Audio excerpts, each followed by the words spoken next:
Como ya muchos nos conocemos, creo que el protocolo de mi presentación sale sobrando, nada más les recuerdo mi nombre, porque luego como daba clase en el Politécnico o en la UVM, al final del semestre me decían, ¿y cómo se llama el profesor?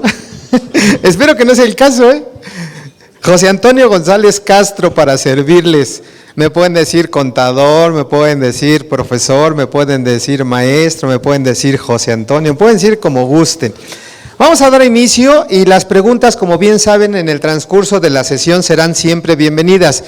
Este tema de mis cuentas y de RIF, yo creo que más que ser un tema hoy por hoy sencillo para muchos, amerita una especialización, ¿eh? Hay tantas cosas, pero tantas cosas que debe uno de saber, que si estoy, que si tengo, que si no tengo, que si los avisos, que si facturo, que si no facturo, pero bueno, espero que todas las dudas en el transcurso de la charla vayan saliendo, sin olvidar que también pueden interponer algún medio de defensa, porque por lo menos hay 3 conceptos bien definidos, donde el esquema de mis cuentas para régimen de incorporación fiscal provoca una inconsistencia en materia de un principio constitucional que se llama equidad tributaria, toda vez que le da un trato preferencial al RIF respecto a otros contribuyentes. Entonces vamos a ver cuáles son esos supuestos. Entonces, bienvenidos sean todos ustedes, también saludos a las personas que nos ven en sus casas, en internet, ya parezco locutor de televisión, ¿verdad? En internet, pero bueno, sean ustedes bienvenidos. Vamos a dar inicio. Eso es, todo lo que está aquí es lo que vamos a platicar el día de hoy, desde quiénes son los sujetos, los que pueden o no tributar en RIF, cómo se calcula el ICR y el IVA. Desde aquí empiezan los problemas. Nada más para ponernos en mero antecedente. Contribuyentes que se dieron de alta en el RIF 2014, o sea, que empezaron a trabajar con la reforma, recuerden que antes de RIF eran los famosos repecos, régimen de pequeños contribuyentes. La sinergia era que todos los repecos se pasaran al RIF, esa es la intención, y los que estaban en la informalidad, pues se pasen a la formalidad. Bueno, dicho eso, ahí hay una primera situación de que se pueden defender. ¿Por qué razón? Los que nos dimos de alta 2014, obviamente que había un decreto que se publicó el 26 de diciembre del 2013, es decir, antes de que empezara el esquema de mis cuentas. ¿Y qué decía? Y voy a hablar de 3 conceptos. Los que se dieron de alta 2014, en materia de ICR, en materia de IVA y en materia de IEPS, ¿de acuerdo? ¿Qué decíamos? Que les va a aplicar la reducción del 100%. En otras palabras, 2014 no pagaron nada de impuestos, siempre y cuando fueran operaciones con el público en general, ¿recuerdan? Ahora, otro punto. Después salió un decreto, si ustedes recuerdan, Juanito, el 10 de septiembre del 2014.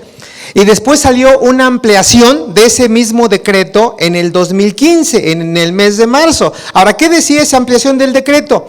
Que para estos mismos contribuyentes, para estos, en el 2015 iba a aplicar la reducción otra vez del 100, 100 y 100. ¿Qué quiere decir? Que por 2 años no pagaron nada.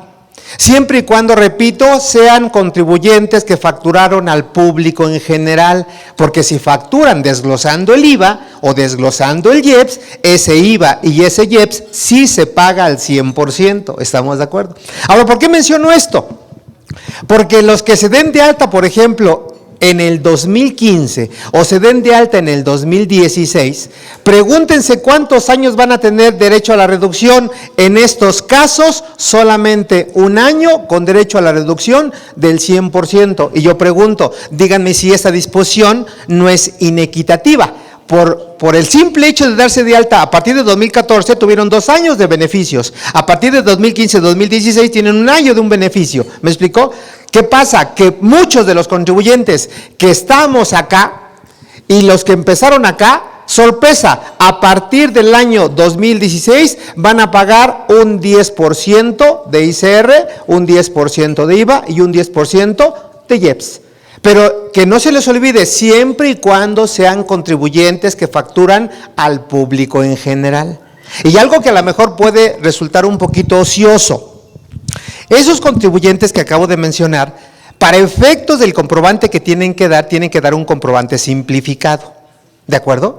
Que ese comprobante simplificado puede ser inclusive comprobante en papel, ¿de acuerdo? Y tienen que dar la copia y no la original, o un ticket de auditoría, ¿me explicó? Ahora, ¿por qué menciono esto? Porque una pequeña diferencia respecto al resto de los contribuyentes, esos contribuyentes del RIF van a dar como reforma para el año 2016, van a dar comprobante simplificado cuando la operación sea arriba de 250 pesos. ¿Me explico? Pero simplemente para ellos, porque para el resto son 100 pesos. Ahora, otro detalle. Si mi operación que yo estoy realizando causa IVA, por ejemplo, una peluquería, que ayer me preguntaban eso, una peluquería causa IVA, ¿me explicó? ¿Qué más pudiera causar IVA? Una ferretería causa IVA, ¿estamos de acuerdo? Entre muchos negocios. Esos contribuyentes, si facturan con el público en general, dan el comprobante simplificado, utilizan el RFC genérico y no desglosan IVA. No desglosan IVA en el comprobante simplificado. Pero ¿qué pasa? La regla miscelánea me obliga a hacer por lo menos una factura llamada global. Y en esa factura global, sorpresa, sí se desglosa el IVA. Y el sistema lo hace de manera automática, ¿eh? Pero aún y cuando se desglose el IVA, si estamos en estos supuestos, no se paga ese impuesto por la aplicación del decreto. ¿Estamos en ese entendido? Sale. Bueno, pregunten si tienen alguna duda para que no haya, dicen, es que ya terminó el curso y no entendí nada, ¿verdad? Ok, veremos también la disminución que acabo de mencionar del IVA, del ICR, del IEP, 10% cada año. Cálculos de la PTU, de acuerdo y fecha de pago. Eso es importante porque vía resolución miscelánea y vía las últimas modificaciones a la ley, no había una fecha de pago para PTU, para efectos del régimen de incorporación fiscal, para el resto sí, para ellos no. Bueno, decreto de beneficios fiscales, ya lo acabo de mencionar, las reglas misceláneas aplicables para el 2016, y ya hay 4 reglas en particular que vamos a ver. Una que se publicó en la primera regla miscelánea, que fue con fecha 1 de abril de ese año, es hablando obviamente de la famosa contabilidad electrónica, si se sube, si no se sube, si se baja, en fin, y otras 3 reglas que vienen en la segunda resolución miscelánea publicada, si no me equivoco, el 6 de mayo de este año, ¿de acuerdo? Ok, las veremos. El llenado del formato Mis Cuentas, esto es importante y creo que la intención del curso es ese formato de Mis Cuentas sirve para hacer facturas, sirve para presentar declaraciones, sirve obviamente para presentar declaraciones y no necesariamente para RIF, sino para otros contribuyentes hoy, por ejemplo, arrendamiento, ¿sí me expliqué? Pero obviamente aquí no se puede presentar una declaración anual porque en RIF el impuesto es definitivo y no hay declaración anual. ¿Queda claro? Y aún y cuando en arrendamiento presente mis cuentas en el esquema del RIF, obviamente voy a presentar declaración anual para que no se confundan. ¿Sí me expliqué? Sale. Y sirve desde luego para subir la contabilidad, que no nada más aplica para personas físicas. Hay algunas personas morales que van a cumplir con la obligación en el esquema llamado Mis Cuentas. ¿Pregunta? Sí, es en relación a un cuadrito que aparece en la declaración de mis cuentas. En la declaración de mis cuentas hay un cuadrito que dice, si tienes menos de 300,000 pesos, pues a la hora que uno lo marca, como que no como no tuviera que estar uno obligado a pagar. Muy bien. Qué bueno que preguntan, porque entre más pregunten, la charla va a ser más sencilla. Eso que acabas de mencionar viene desde el decreto del 26 de diciembre del 2013 que yo platicaba, ¿me explico? Pero hay un pequeño cambio que me dice, contribuyentes que en el 2014 y 2015 tuvieron ingresos hasta 100,000 pesos al año, no al bimestre, que quede claro, van a aplicar la reducción del 100% en IVA y en IEPS, es decir, mientras no rebasen 100,000 pesos no pagaron nada, ¿sí me expliqué? Sale. Sin embargo, la Ley de Ingresos de la Federación para el 2016 menciona exactamente los mismos datos del decreto original, pero hay un pequeño cambio, y el cambio me dice, contribuyentes que en el 2016 no rebasen 300,000, ¿de acuerdo? Vean cómo cambia de 100,000 a 300,000, aplicarán la reducción del 100% en IVA y en IEPS. ¿Me expliqué? Y mientras no rebasen 300,000, nunca van a pagar esos 2 impuestos. Pero que quede la constancia, siempre y cuando sean público en general. No se les olvide eso. Y eso solamente aplica para IVA y para IEPS, para renta no. Para renta van a ir pagando el 10, luego el 20, luego el 30, luego el 40, luego el 50. Por eso es importante cuando tú le marcas al sistema dentro del mi perfil, porque en mis cuentas tienen que llenar un perfil, les van a preguntar si sus ingresos son mayores a 300,000. ¿Me explicó? Si son a 300,000, no van a pagar esos 2 impuestos. Entonces hay un efecto interesante, ¿sale? Bien, ¿algo más? ¿No? ¿Todo bien? ¿Seguros? Bueno, digamos salud. Debería ser café con piquete, ¿verdad? Me dieron el café y luego el piquete. Ok, veremos también cuáles son las obligaciones de los contribuyentes, artículos 111 y 112 de la Ley del Impuesto a la Renta. ¿En qué casos se salen del régimen de incorporación fiscal? Y esto, por favor, ténganlo muy presente, muy presente. Hoy la sinergia es que si rebasan 2 millones de pesos, en un año pueden tener dos formas de tributar. Por ejemplo, vamos a pensar que en 2016 ya estoy trabajando y llevo facturado enero, febrero, marzo, abril, mayo, junio, y llego a agosto y rebaso 2.100.000, vean, 2.100.000.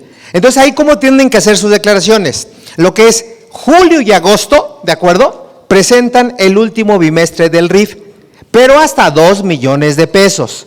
Y lo que rebase, ¿de acuerdo? ¿En qué momento salen del régimen de incorporación fiscal? El excedente de 2 millones va a ser su primer pago provisional como persona física con actividad empresarial régimen general de ley. Entonces van a ser dos tipos de declaraciones, una de RIF y una de ICR, régimen general de ley. Y en ese año van a presentar una declaración anual, pero solamente por régimen general de ley, no como RIF. ¿Sí me expliqué? En el ejemplo que puse de enero a agosto, RIF definitivo. Y del mismo agosto, que puede ser inclusive, del mismo agosto, va a presentar el pago provisional a diciembre. Y ahí presentan provisionales y presentan anual. ¿Queda claro? Como régimen general de ley. Mande. ¿Hay que hacer algún aumento de obligación? No, es en automático, es directo. Y la autoridad, o sí que la autoridad ya lo sabe, por el CFDI, ¿de acuerdo? Sale. Bien, seguimos. Reducción del 100%, lo que acaba de preguntar la contadora, en IVA y EPS para RIF con ingresos hasta 300,000 pesos anuales, ya mencionaba ese ejemplo, ¿de acuerdo? Casos prácticos y dudas. Bueno, ¿qué disposiciones vamos a ver? Como ya lo platiqué, la ley del ICR, el Código Fiscal de la Federación, el reglamento del Código, la resolución miscelánea, el decreto de estímulos fiscales, entre otros. O sea, es todo lo que vamos a ver en materia de RIF. Ahora, un detalle interesante, y de verdad que, como decía en mi primer comentario, hay tanta información que uno quisiera transmitirles, porque cada supuesto lleva implícito una idea diferente. Ejemplo, si yo estoy en RIF y ya hablo de IVA, ¿de acuerdo? Hablo de IVA, entiéndase que el artículo 32, fracción 8 de la ley del IVA, que nos habla de las obligaciones de los contribuyentes, cita que se tiene que presentar la DIOT, ¿estamos de acuerdo? Obligación para contribuyentes de IVA. ¿Te queda claro? Sin embargo, ¿por qué menciono esto? Porque hay una disposición en la misma ley del IVA, que es el artículo 5, letra E, ¿de acuerdo?, que menciona que las personas que tributan en RIF no tienen la obligación de presentar la DIOT. ¿Sí queda claro? Ahora, voy a jugar un poquito con los conceptos.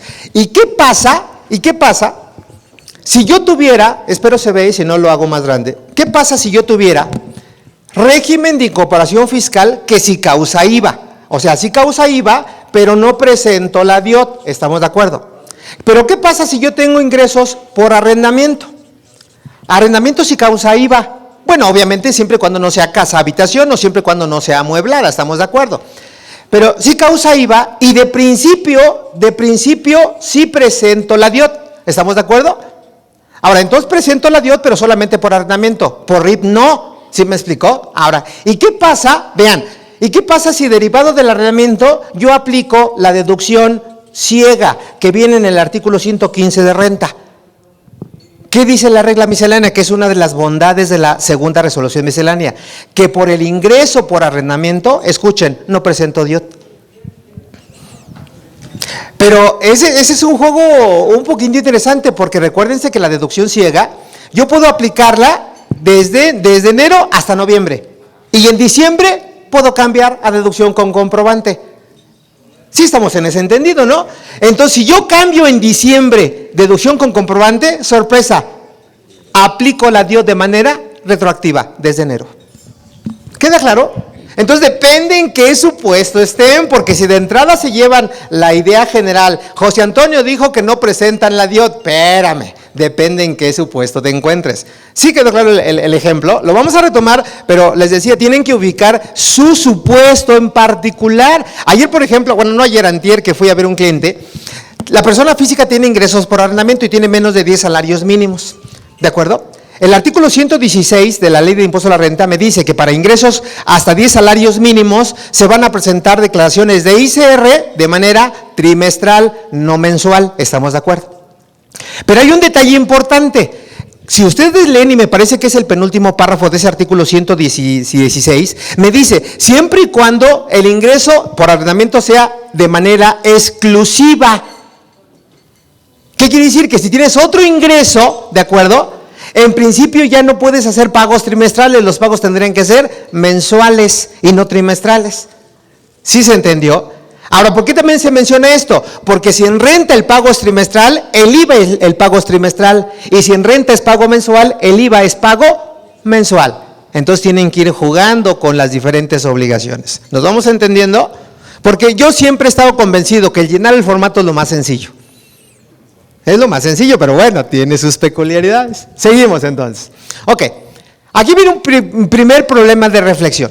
La primera parte es la transcripción del artículo 111 en su primer párrafo, que nos habla de quiénes pueden estar en el RIF, y el texto dice: los contribuyentes, personas físicas que realicen únicamente actividades empresariales, que enajenen bienes o presten servicios que no requieran título profesional. Vean que dice que no se requiera título, no que no lo tengan, que es diferente. Porque yo puedo dar clase hoy a contadores y dice, somos pasantes. Somos pasantes, por lo tanto todavía no me entregan mi título, ¿puedo tributar en RIF? No, porque en su momento vas a tener un título profesional, entonces no aplica para ellos, ¿queda claro? Que no se requiera título profesional, sale.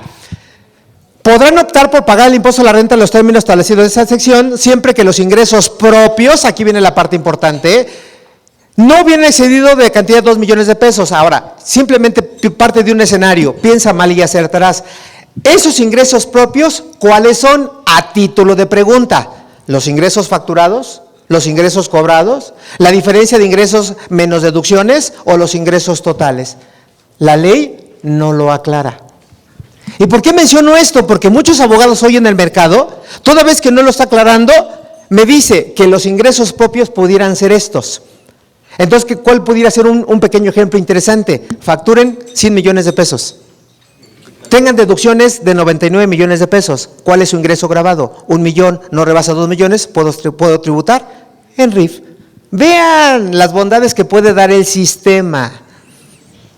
Obviamente, ¿qué va a decir la autoridad? Estás fuera de orden, ¿no es cierto? Pero la carga de la prueba siempre de quién es, de la autoridad, no del contribuyente. Ahí se los dejo, ¿eh?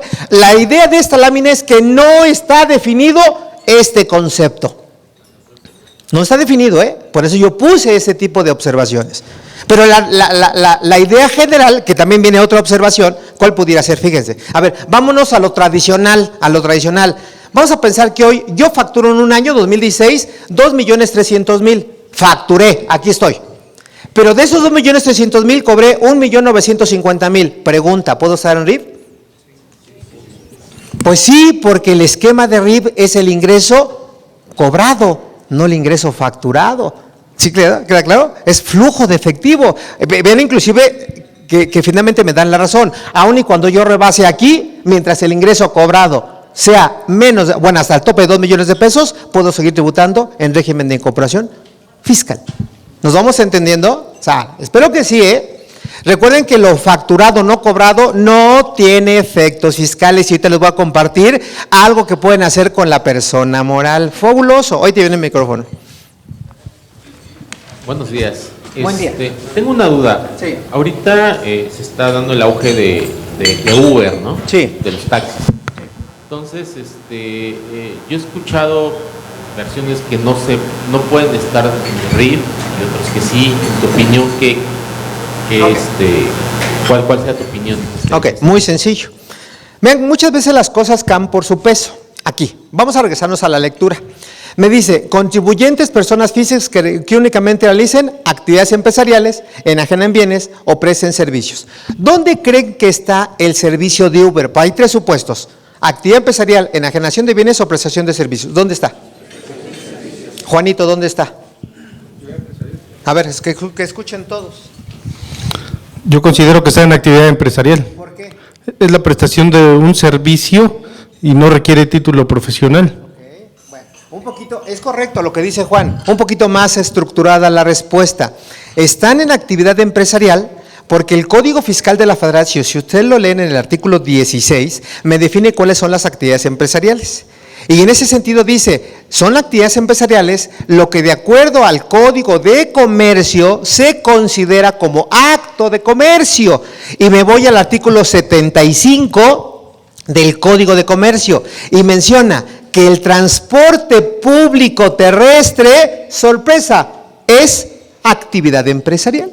Por lo tanto, Uber, ¿dónde está? Aquí. ¿Y puede tributar en RIF? Sí, claro que sí puede tributar en RIF, siempre y cuando sus ingresos no rebasen los 2 millones de pesos, bla, bla, bla, bla. ¿Me explicó? Sale, bien. Entonces, para que no te lleven al baile, sí pueden estar en actividad empresarial. Ok, Gracias. ¿Algo más? No. Bueno, seguimos, seguimos. Ok. Pasamos otro, en base a lo que acabamos de leer, derivado del artículo 31, fracción cuarta, se deriva el principio llamado equidad tributaria. ¿Y qué quiere decir el principio de equidad? Dice, radica medularmente en la igualdad ante la misma ley tributaria de todos los sujetos pasivos del mismo tributo. Trato igual a los iguales. Para que quede un poquito más claro, la última parte de ese párrafo dice, la equidad tributaria significa que los contribuyentes de un mismo impuesto deben guardar una situación de igualdad frente a la norma jurídica que lo regula. Y volviendo al esquema que acabo de mencionar acá, ¿creen que es la misma igualdad cuando tuve 2 años de inicio y los otros posteriormente tienen 1 año? Claro que no, hay una inequidad tributaria. ¿Eso por qué lo menciona? Porque un buen abogado puede obviamente demandar ante el juez competente que los que se den de alta en 2015, 2016 por supuesto de equidad tributaria deben tener por lo menos 2 años sin pagar impuestos. 2 años, 2 años. Ahí se los dejo. Adelante, presten un micrófono de este lado, por favor. Muchas gracias, Juan Antonio. Una pregunta, en relación a la pregunta que hizo el compañero, tratándose de IVA, bueno, yo tuve un RIF y de acuerdo a la actividad, para efectos de IVA, está exento el transporte terrestre, pero tuve conocimiento con otros colegas que ellos les manda factura Uber, o sea, donde se graba el IVA. Sí, no, sí, pero digo, da el caso de que da la factura y con IVA. Esa es mi duda. Gracias. Con mucho gusto.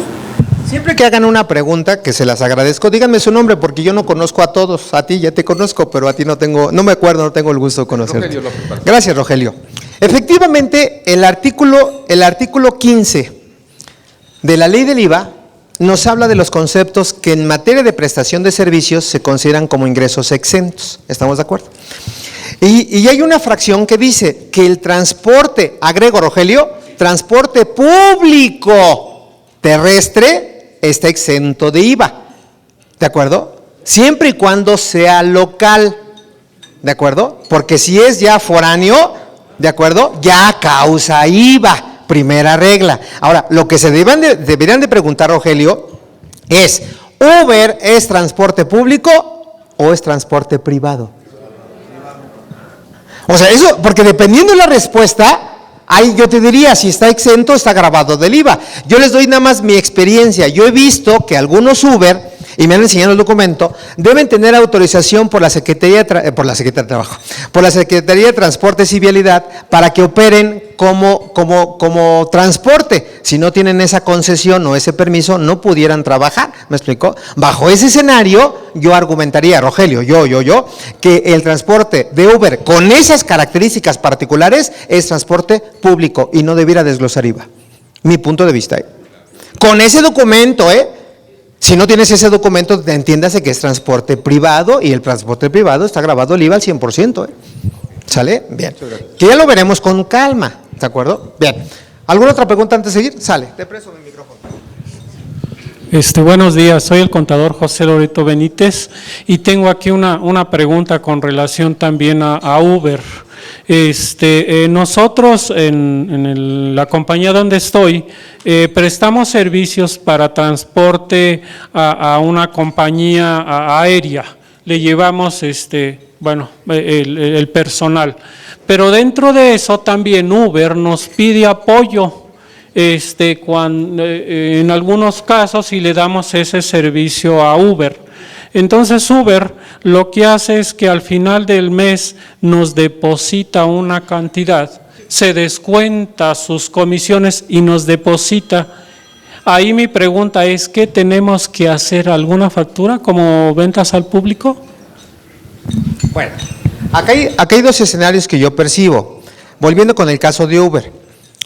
Si yo, empresa particular, te contrato a ti para que a mis clientes tú los traslades, eso ya deja de ser transporte público y se convierte en transporte privado. De inicio hay factura y de inicio esa factura lleva IVA. Ahora, segundo, si derivado del esquema o el acuerdo que tú haces, te depositan dinero o hacen un descuento o te cobran una comisión, de acuerdo, que son 2 escenarios o 3 escenarios diferentes, en cada supuesto debe de haber un CFDI, en cada. La factura por el servicio, la factura por el descuento y la factura por las comisiones. Que te digan, es que yo de ese 100% que cobraste me voy a llevar el 10% de comisión. Bueno, pues tú reconoces el 100% de ingreso, ¿me explicó? Causas el IVA al 100% del ingreso y la comisión que tú vas a pagar tienen que darte un CFDI para que lo consideres como deducción o gasto. Pero sí debe de haber CFDI. En todos los casos, ¿de acuerdo? Mande. Uber te genera el comprobante de lo que te cobra de comisión. Ah, ok, pero si hay comprobante entonces, perfecto, sin problema, entonces ya con eso respalda lo que acabo de decir. Gracias, qué amable. Bueno, empezamos con las 3 reglas misceláneas que les decía que vienen publicadas en la primera resolución miscelánea y luego la segunda resolución miscelánea. La primera, y espero que quede claro, y yo voy a aportar mi punto de vista. Voy a hablar porque es un tema que hoy por hoy no está definido al 100%, ¿me explicó? Es como alguien me decía, mira José Antonio, yo que he asistido a tantos cursos de contabilidad electrónica, hoy por hoy, y lo podemos hacer un ejercicio mental acá, hoy por hoy, muchos contadores no saben en qué momento haciendo su contabilidad debe llevar un número de folio, hablando del CFDI. Unos lo ponen en todos lados, otros no lo ponen en ningún lado, están incumpliendo un requisito que viene en el reglamento del Código Fiscal de la Federación. Lo que sí les debo decir es que hablando de la contabilidad como tal, que debe identificar el número de folio, hay operaciones que no hay CFDI, y al no haber CFDI, no hay número de folio. ¿Me explicó? Por ejemplo, ¿cuál? El registro de la depreciación mensual. ¿Dónde está el folio? No hay. En la estrategia que muchas veces lo he comentado, Omar, cuando se provisiona la gratificación, cargo al gasto con abono a gratificación, ¿hay CFDI? No, por lo tanto no hay folio. ¿Sí me explicó? Cuando cobras a crédito pero en una sola exhibición, cuando te paga el cliente, no hay número de folio porque no hay CFDI. No sé si me explique. Entonces, no en todos casos va el número de folio en su asiento contable. Menciono esto porque a partir del 1 de julio de este año se va a abrir el parteaguas para el SAT. Van a venir las revisiones electrónicas. Van a venir, obviamente, derivados a revisiones electrónicas, la revisión de su contabilidad en ciertos rubros. Y obviamente va a ser una cacería de brujas impresionante, ¿eh? A partir del 1 de julio de este año. Y estamos escasamente a un mes. ¿De acuerdo? Ahí se los dejo. Bueno,